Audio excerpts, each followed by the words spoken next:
Cela fait près de 20 ans que la réflexion sur un franchissement du faisceau ferré le plus circulé d'Europe a été engagée. Un livre pourrait être consacré aux nombreuses études qui ont précédé le choix, en 2016, de l'architecte Marc Mimram et en 2020, du groupement emmené par Bouygues TP qui réalisera cet ouvrage exceptionnel. Le FUP permettra une continuité entre deux quartiers de Saint-Denis qui se font aujourd'hui face sans dialoguer et favorisera le développement urbain de la plaine. Une desserte des sites olympiques pour les Jeux de 2024, une connexion entre la gare du Grand Paris Express Saint-Denis-Pleyel et la gare RERD, et offrira un vaste espace public avec un panorama exceptionnel sur Paris.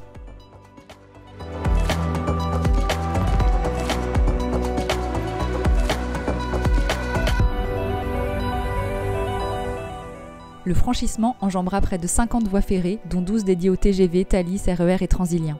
2000 trains y circulent chaque jour.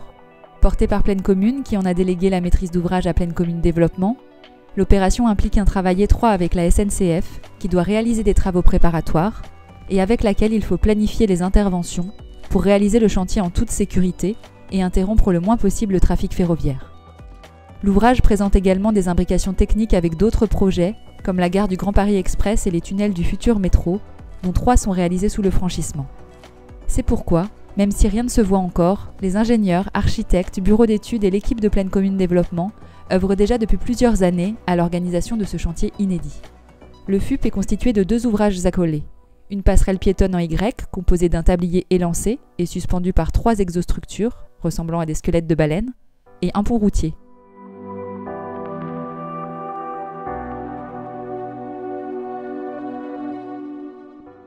La première étape est de réaliser les appuis du pont.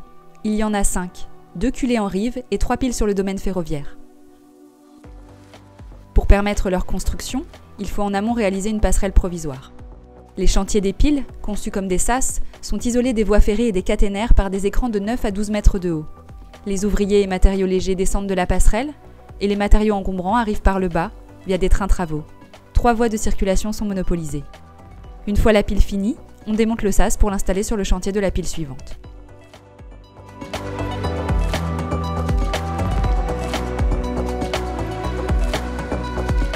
Sans attendre la fin des travaux de la 3e pile, on va lancer le Y.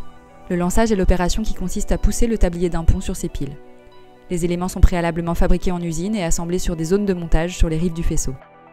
Fin 2022, on va pousser, faire pivoter puis déplacer sur des chemins de ripage la partie sud de la passerelle piétonne vers sa pile et effectuer le dévérinage.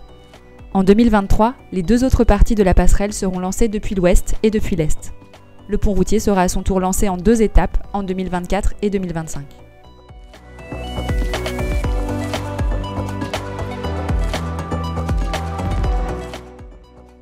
Pour un tel chantier, la planification et la tenue d'un calendrier précis sont centrales.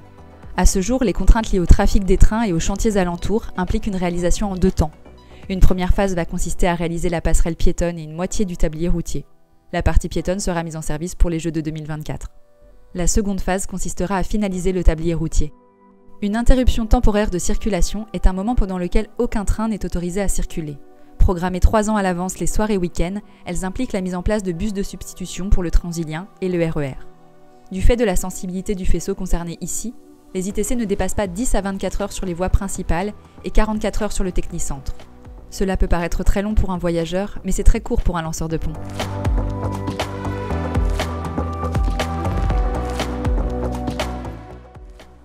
Dès 2024, les piétons pourront investir le pont, relier les 2 gares et profiter de la vue.